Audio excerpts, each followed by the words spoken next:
Welcome to Bids and Proposals for Dummies, Short Episodes, Big Wins, a podcast inspired by the book written by APMP fellows Charlie Devine and Neil Cobb.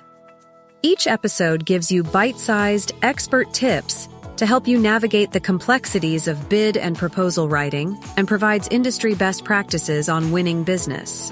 In today's episode, we'll cover the importance of structuring your argument in writing, tips on using outlines to organize content effectively, the significance of clear writing in proposals, and how to achieve it through storytelling, the use of strong, active verbs to enhance clarity, and practical writing techniques such as using simple words, avoiding technical terms, and structuring paragraphs for coherence.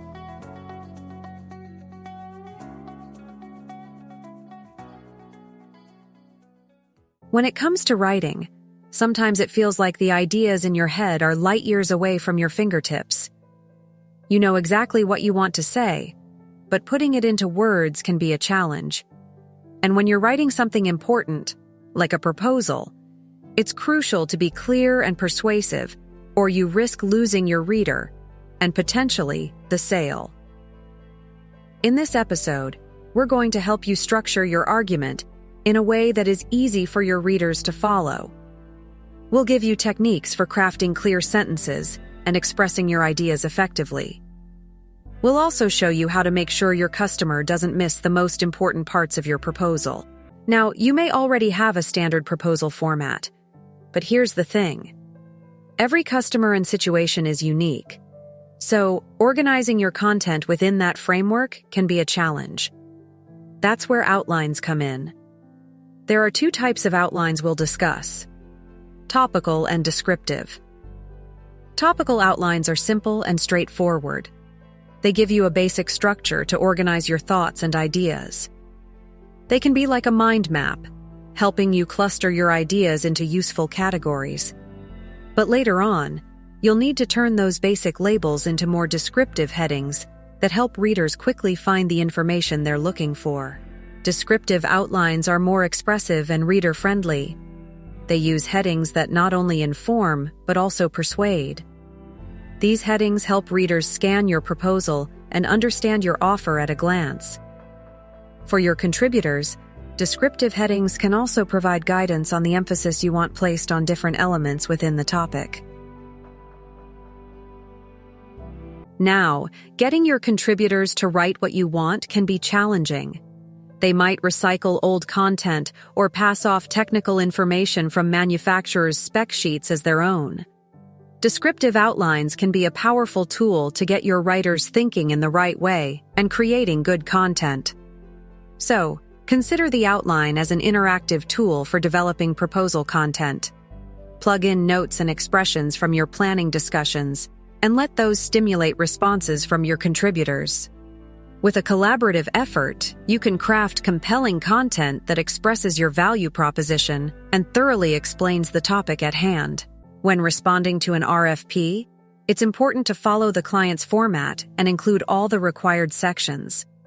Mimic their numbering system, naming conventions, and order of the bid request. If explicit instructions are not provided, follow the general outline of the RFP and organize your response accordingly, using the descriptive headings we've discussed. Remember, your goal is to structure your argument in a way that is clear, persuasive, and tailored to your audience. Outlines are a valuable tool to help you achieve that by organizing your thoughts and guiding your readers through your proposal. So don't underestimate the power of a well-crafted outline in creating a winning argument. Clear writing is essential for effective proposals. It is just as important as a solid technical solution. After all, even the best solution is useless if readers can't understand it. So, applying clear writing principles is crucial to make your proposal more accessible and increase your chances of success.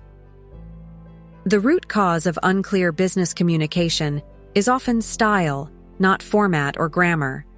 Style refers to how you put words together to express your content and perspective.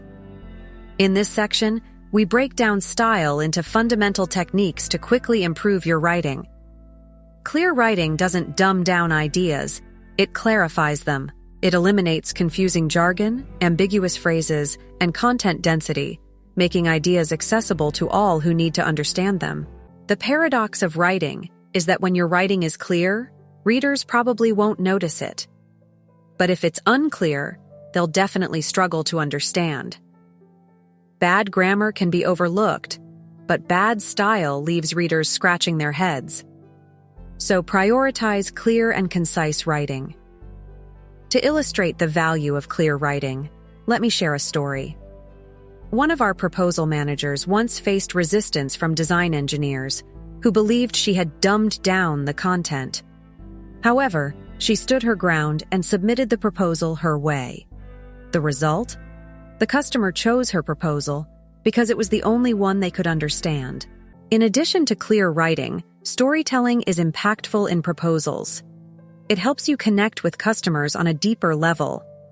By understanding your customers' problems, creating solutions, and framing it as a story, you can prove your ability to solve their challenges. When writing proposals, aim for an active voice.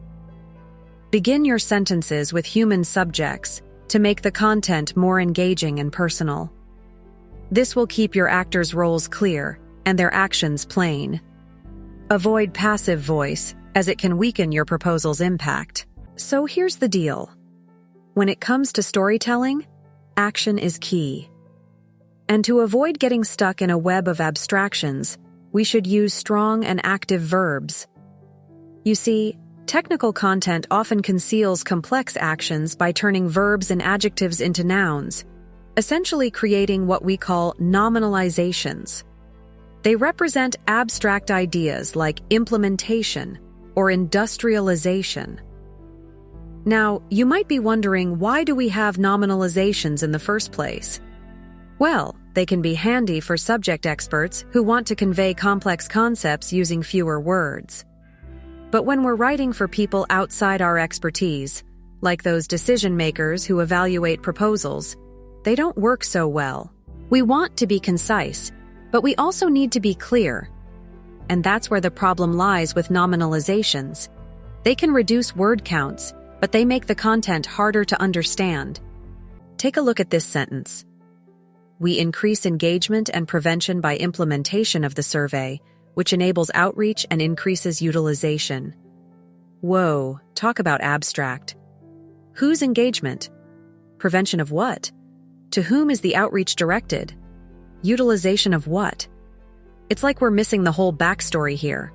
So let's break it down and simplify things.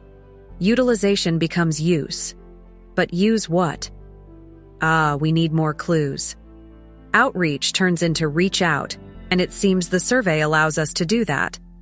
Implementation becomes implement, but what are we implementing? It appears we're implementing a survey to reach out to someone, maybe those folks we provide health insurance to. Now we're getting somewhere. Engagement becomes engage, and even though it ends in ment, it refers to participation. So maybe the survey increases participation in the insurance program. Now that makes sense. And prevention becomes prevent. What does the survey prevent? Health problems for employees, perhaps? Now we have a clearer picture. By implementing the survey, we increase program participation, which helps prevent employee health problems. The storyline is much easier to follow when we replace abstract ideas with concrete actions.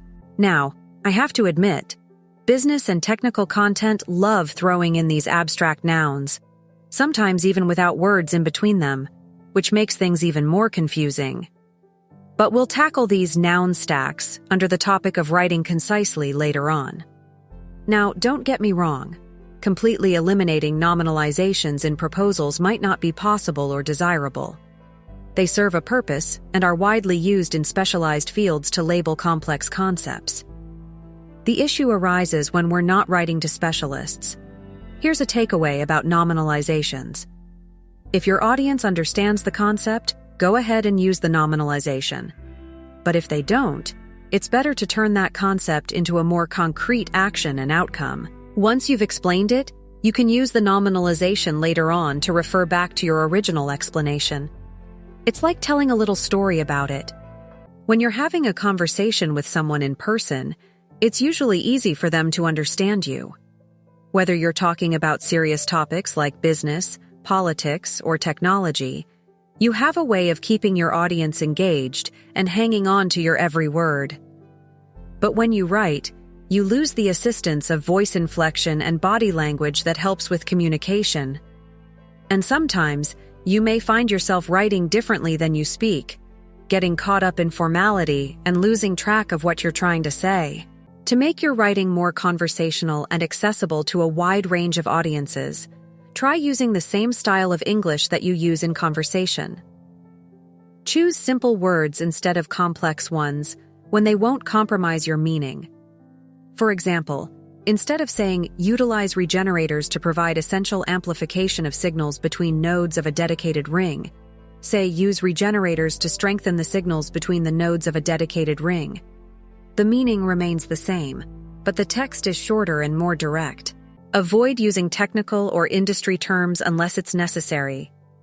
If you do need to use jargon, make sure to define it for your readers. Using personal pronouns and direct address can help build intimacy and engagement with your audience. Use contractions when appropriate to create an informal, friendly tone. Punctuate with punch by using a variety of punctuation marks. Colons and em-dashes can emphasize important content, while semicolons can join closely related independent clauses. Make sure your paragraphs are coherent by placing new information after old information and keeping the subjects of each sentence consistent. Tie your sentences together using transitions, which help connect ideas and clarify relationships between them.